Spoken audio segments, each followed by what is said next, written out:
Roman जीत गए tribal combat और लगवा दी जेकब फाटू से माफी। जी हाँ, ये शॉकिंग है पर यही सच है कि अपने ट्राइबल चीफ जीत गए हैं ट्राइबल कॉम्बैट और विदाउट विदाउट सेल्फ जीते हैं। किसी की जरूरत नहीं पड़ी है, चाहे वो चीटिंग बोलो चाहे कुछ भी बोलो। ट्राइबल कॉम्बैट का रूल था और यहाँ पे सोलो सुकोआ एमएफटी की पूरी टीम थी और बोला तुझे भी देख लूंगा, टेंशन मत ले। और यहाँ पे जेकब फाटू का मुंह सा उतर गया बेचारे का। तो पूरा मैच आपको शुरू से बताता हूँ भाई। जेकब फाटू ने जो जिस डेथ क्लच पे, या ये कह सकते हैं कि जिस क्लच पर जो हाकू से वो क्लच सीखा हुआ था जिससे वो उड़ रहे थे, रोमन ने उसको तोड़ निकाल लिया। रोमन रेंजी है। उन्होंने मैच के दौरान ही देख लिया कि ये बंदा मेरे पे भारी पड़ने वाला है। अब इसको रोकने के लिए सीधी सीधी बात, जो डेथ क्लच लगा रहा है, अब उस डेथ क्लच को कैसे रोका जाए। तो वहां पे चोटें पहुंचा दी रोमनिज ने दबा के। एंड बात दाद देनी पड़ेगी भाई जेकब फाटू की। भाई बंदे ने मैच पूरा एंटरटेन कराया है यार, कह सकते हैं। रोमनिज वहां पे पानी बांटते हुए दिखे हैं टाइम कीपर एरिया में। रोमनिज भाई सबको एंटरटेन करते हैं और यहाँ पे यही चीज देखने को मिलती है। एंटरटेनमेंट के नाम पे रोमनिज सबको खुश कर देते हैं कि लो भाई तुम भी पानी पियो, मेरा तो खून निकला पड़ा है, तुम पानी जरूर पियो। और यहाँ पे जेकब फाटू पूरी उम्मीद में थे और जिस हिसाब से यार हाइप थी, बंदा कर रहा था। अब मुझे नहीं लगता कि ये बंदा रोमनिज से तलवे चाटेगा, बट स्टिल राय में था कि यार ये बंदा हरा देगा रोमनिज को।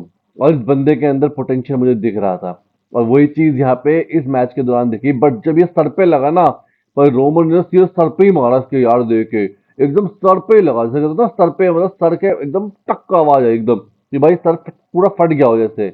और रोमन है भाई, उनको फर्क नहीं पड़ता। वो बार बार जो कैमरामैन से बात करते हैं और कमेंटेटर से बात करते हैं पर्सनल बंदे से बात करते हैं कि मुझे जरूरत नहीं है किसी की, मैं अकेला ही काफी हूँ, मैं अकेला ही बहुत कुछ हूँ, मुझे उस सोच की जरूरत नहीं है, उस सोच को मेरी जरूरत है।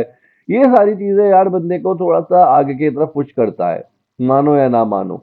पर यहाँ पे जो रोमन ने मैच के मोमेंटम को काफी हाई बना के रखा, वहीं पे जेकब फाटू बार बार रोमन रिंस को पिन करने की कोशिश में लगे हुए थे। But Roman is a smart person. वो बंदा देख रहा था कि कहाँ मौका है। वो पता है कि यार डेथ क्लच में ये तो मेरे को मामला खराब ही कर देगा। तो सीधा सीधा पॉइंट है, इसको डेथ क्लच को हराओ।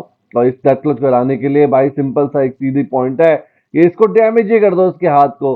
और रोमन वहीं से निकालते हैं। अब वो भाई पीटते वाटते तो कुछ होता नहीं, बट ये चीज के मूवमेंट से बहुत कुछ फर्क पड़ा। उन्होंने पूरा जो कह सकते हैं वो पूरा का पूरा उसके हाथ पे ही मार दिया, तो हाथ बंदे का काम करने लायक ही नहीं बचा। कोशिश कर रहा था बट बार बार रोमन इसको जैसे डेथ क्लच लगाता बट उसके हाथ में चोट लग जाती।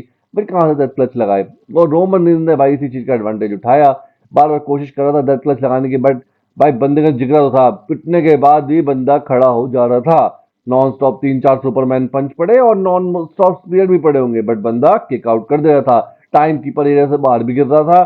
बट कोशिश ये था कि रोमन इसको पता था कि यार अब ऐसा जीत सकते नहीं और यहाँ पे कोई डिस्क्वालिफिकेशन चाहिए नहीं। तो उन्होंने सारे के सारे जितने भी वो डब्ल्यूडब्ल्यू की ब्रांडिंग के वो थी वो हटा दी और यहाँ पे मौका मिल गया रोमन को। अब रोमन को पता है कि भाई ये डेथ क्लच तो मेरे को लगा नहीं पाएगा लगा के वो चोट ही रहा था। तो रोमन ने भाई साहब नॉन स्टॉप गेंदना शुरू करा, नॉन स्टॉप उसको बैरिकेटिंग की तरफ लगाना शुरू करा। और इससे क्या हो गया कि पूरा का पूरा जो मोमेंटम था ना वो पूरा थक गया बंदा। अब क्या करता, कोशिश कर रहा मून शॉट लगाने की, बट उससे इम्पैक्ट नहीं पड़ेगा ना। जो एक इम्पोर्टेंट उनके पास फैक्टर था जेकब फाटो के पास, डेथ क्लच, वो काम ही नहीं कर रहा था। और यहीं पे अपने ट्राइबल चीफ ने मोमेंटम उठाया और वहीं से गिराया सारे का सारा पटका उसको। और फिर वहीं चेबर पे स्पीयर लगाया एंड उसके बाद अपना जो आखिरी वाला स्पीयर था जो आपको पता है सबसे खतरनाक स्पीयर, उसको लगा के गेम को खत्म करा। अब यहाँ पे हमें लगा कि यार ये बंदा उसका एक्नॉलेज करेगा, बट उसने एक्नॉलेज तो नहीं करा। बट हाँ उसकी हामी बन गई जब वो एमएफटी वहां पे आ गए और सारे के सारे वहां खड़े हो गए, तो वो रोमन की साइड गया। अब वो इतना समझ में आया कि वो रोमन का साइड किक है। यहाँ पे ऊसो जगह सब आए थे और वो कह रहे देखो ये सब मेरा ही है।